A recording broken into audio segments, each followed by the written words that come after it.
मैं इंटरव्यू देने गया था लेकिन फेल हो गया। आप ये बात अक्सर सुनते होंगे। इंटरव्यू दिया लेकिन कॉल नहीं आया।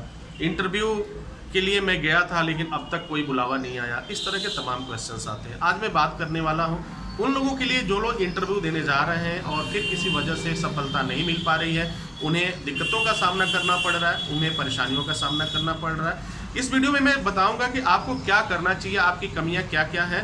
कुछ कमियों को अगर आप समझ पाएंगे तो उनमें बेहतर इम्प्रूवमेंट कर पाएंगे। अभी हाल ही में कई जगह इंटरव्यू ऑर्गेनाइज हुआ, कई जगह इंटरव्यू में मुझसे भी स्टूडेंट्स का सामना हुआ।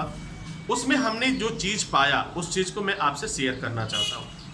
बहुत से ऐसे सीवीज आए, बहुत से ऐसे जॉब प्रोफाइल्स हमारे पास आई जिसमें उनको खुद ही नहीं पता है कि हमने अपने जॉब प्रोफाइल में लिखा क्या है। तो अपने देखिए, मैं एक एक चीज़ बता रहा हूँ, आप उसको समझ लीजिए और फिर उसके बाद देखिए, आप उम्मीद है कि आप पहली बार में फिर दोबारा इंटरव्यू पास कर जाएंगे।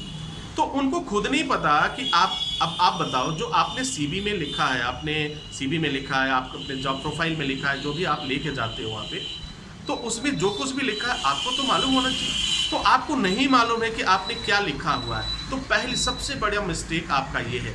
बहुत से लोगों का कॉल आ रहा है, मैसेज भी आते हैं कि सर हमने आपको सीवी भेजा था, हमने आपको जॉब के लिए भेजा था और हम लोगों ने भी कंपनी को फॉरवर्ड कर दिया। जैसे आप भेजते हो वैसे हम कंपनी को फॉरवर्ड कर देते हैं कि भाई जहाँ जहाँ है, जो भी HR लोग हैं जो हमारे कांटेक्ट में हैं उनको हम लोग भेज देते हैं। कंपनी को हमेशा से बेहतर लोगों की ज़रूरत होती है और हम लोग भी हमेशा बेहतर लोगों की तलाश में रहते हैं। अब सवाल ये पैदा होता है कि वह इंटरव्यू के लिए कॉल उनको गया ही नहीं, HR ने कॉल ही नहीं किया, उस डिपार्टमेंट में सीवी जाने के बाद भी कॉल नहीं किया। तो क्या रीज़न हो सकता है, क्यों कॉल नहीं आया? ऐसा नहीं है, कॉल ना आने के रीज़न ये है कि आपकी सीवी उनके जॉब के अकॉर्डिंग मैच नहीं की। अगर उनके जॉब के अकॉर्डिंग वह सीवी मैच की होती तो निश्चित रूप से आपको कॉल गया होता।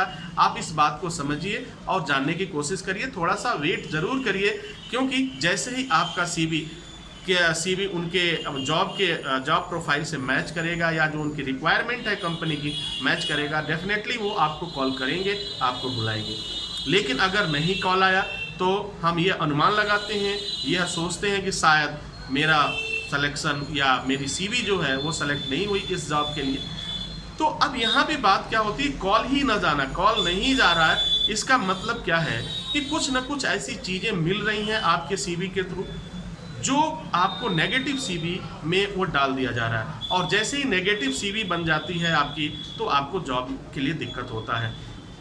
पहला काम आपको क्या करना है कि एक बार अपनी सीवी को चेक करिए कि आपने क्या क्या मेंशन किया है, क्या क्या किया है, और उसके बाद से आप फिर दोबारा कोशिश करिए, ये जानने की कोशिश करिए कि पिछली बार इंटरव्यू में क्या क्या पूछा गया था, क्या आपसे मिस्टेक हुआ था, और ये सारी बातें जानने की कोशिश करिए। दूसरी बात, अगर कोई कमी है, अगर कोई दिक्कत आ रही है तो अपने आप को बेहतर करने में कोई बुराई नहीं है, आप बेहतर करिए।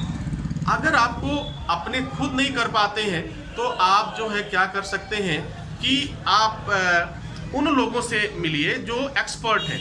इसके प्रोग्राम भी चलते हैं, आप उन एक्सपर्ट से मिलिए और वो आपकी काफ़ी मदद करेंगे। करियर काउंसलर होते हैं, वो भी आपकी मदद करेंगे। और अपनी जॉब की जो प्रोफाइल आप बनवा रहे हैं वो किसी एक्सपर्ट से बनवा लीजिए, थोड़े पैसे ज़रूर लगेंगे लेकिन उनसे बनवा लीजिए, वो बेहतर होगा। उम्मीद है कि आप इस बात को समझ पाए होंगे, तब आपको कॉल भी जाएगा, बात भी होगी, फिर इंटरव्यू होगा। तो यहाँ कमियाँ यहाँ मिलती हैं। उम्मीद है कि आप इस बात को समझ पाए होंगे। नेक्स्ट वीडियो में हम पुनः मिलते हैं, तब तक के लिए wish you all the best. Thank you for watching, thank you for learning.